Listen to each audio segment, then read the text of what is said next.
Le EMP ou les armes à impulsions électromagnétiques et les micro-ondes à haute puissance HMP utilisent des systèmes équipés d'un canon à impulsions électromagnétiques.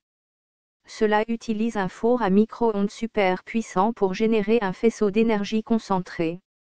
L'énergie provoque des surtensions dans les équipements électroniques, les rendant inutilisables avant que les protecteurs de surtension n'aient la possibilité de réagir.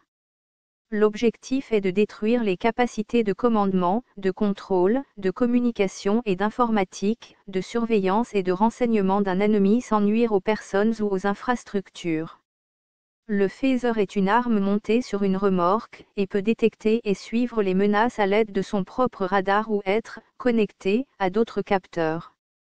Les paramètres de l'appareil peuvent être réglés sur perturbation ou destruction. Lors de la démonstration, les drones Flanker et Tempest ont été détectés, suivis et détruits. L'objectif de cette démonstration était d'engager de véritables cibles avec un système à énergie dirigée déployable, d'attaquer plus d'un type de menace, d'engager plusieurs menaces simultanément et de les détruire à des distances opérationnelles. Le système Phaser a désactivé et détruit 2 types de cibles volantes. Actionné par un générateur diesel, le phaser peut diriger une brève vague d'énergie micro-ondes en direction des drones entrants et même des avions ou missiles. L'énergie surcharge les circuits électroniques des systèmes de contrôle, arrête leurs moteurs, ce qui fait tomber les drones. Étant donné que les armes électromagnétiques ne font pas de distinction entre les composants électroniques amis ou ennemis, vous devez prendre des précautions supplémentaires pour éviter de détruire vos propres systèmes, comme utiliser du papier d'aluminium ou une peinture spéciale de protection pour stopper les ondes. L'arme de Raytheon a été dévoilée lors d'une table ronde à Washington. La firme Raytheon s'est vantée de son efficacité contre les essaims de drones sur une vaste zone, de bloquer les voitures et les véhicules et même de lancer des missiles guidés par l'électronique. Contrairement au laser, ces types d'armes EMP peuvent perturber ou détruire des appareils électroniques sur une vaste zone. L'entreprise Raytheon affirme avoir déjà réduit de moitié la charge utile de phaser depuis l'expérience, en 2013, et qu'il est en mesure de fournir un système opérationnel avec 18 mois d'octroi d'un contrat et de construire 5 à 10 unités par année sur son site d'Albuquerque. Depuis des années, des scientifiques tentent de créer une telle arme pour l'ajouter au projet de missiles avancés à micro-ondes de guerre électronique.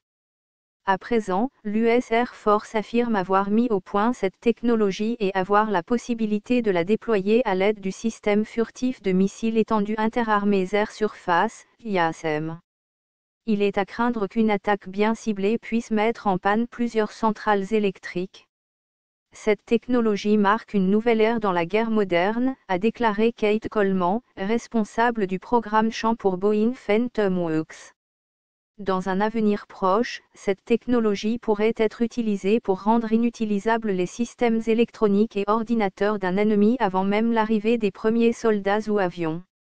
Drone Gun de Drone Shield présente le dernier né des anti-drones. Un autre est Drone Defender de Battelle. Drone Gun de Drone Shield ressemble à un lance-roquette, mais c'est un brouilleur d'ondes de drone. Les deux fonctionnent en bloquant tous les signaux radio que les drones pourraient utiliser pour interagir avec un contrôleur. Ils font réagir le drone comme si le contrôleur était hors ligne. Certains drones sont programmés pour atterrir, d'autres pour revenir au point de lancement. Les brouilleurs de signaux étant illégaux aux États-Unis, Drone Gun et Drone Defender ne peuvent pas être utilisés légalement tant que les lois ne sont pas modifiées ou qu'une autorisation spéciale n'est pas donnée. Ils sont légaux pour certaines agences fédérales, telles que les services secrets.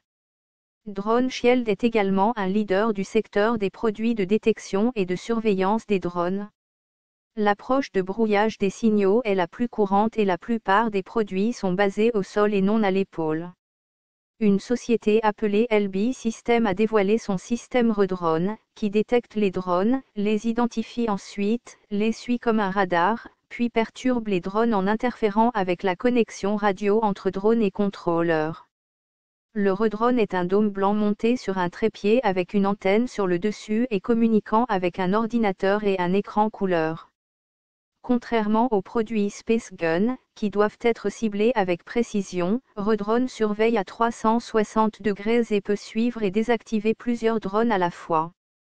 Parmi les autres sociétés qui fabriquent des systèmes de perturbation des signaux multi-drones à 360 degrés, on peut citer les systèmes de surveillance Blight, les systèmes Litei, Selex, SRC et de drones.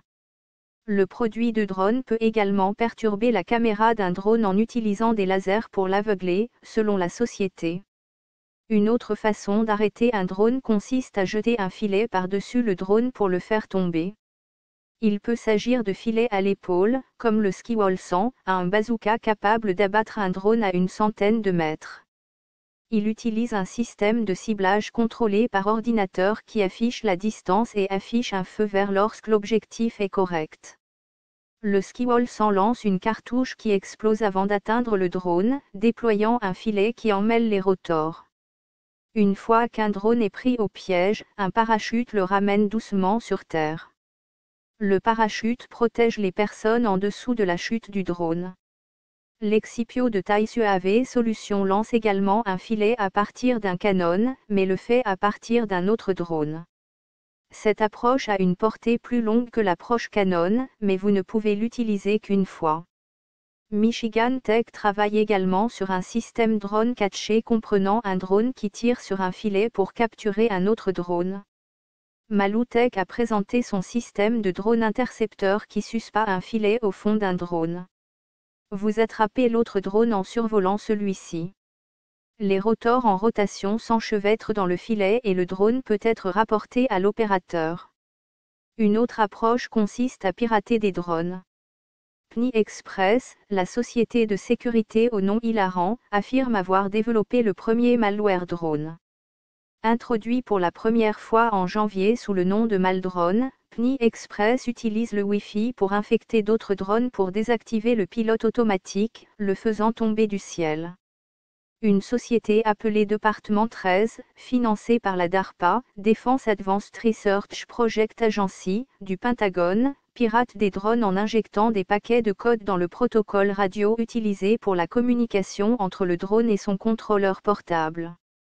Lorsque le produit, appelé le Mesmer, déchiffre un protocole radio, il peut prendre le contrôle du drone. Vaincre les drones en les piratant semble amusant, et vous pouvez le faire vous-même. Make, le magazine a publié des instructions étape par étape sur la procédure à suivre. Des spécialistes de la sécurité au Royaume-Uni, aux Pays-Bas et en France entraînent des aigles à saisir des drones en plein vol et à les ramener dans leur serre.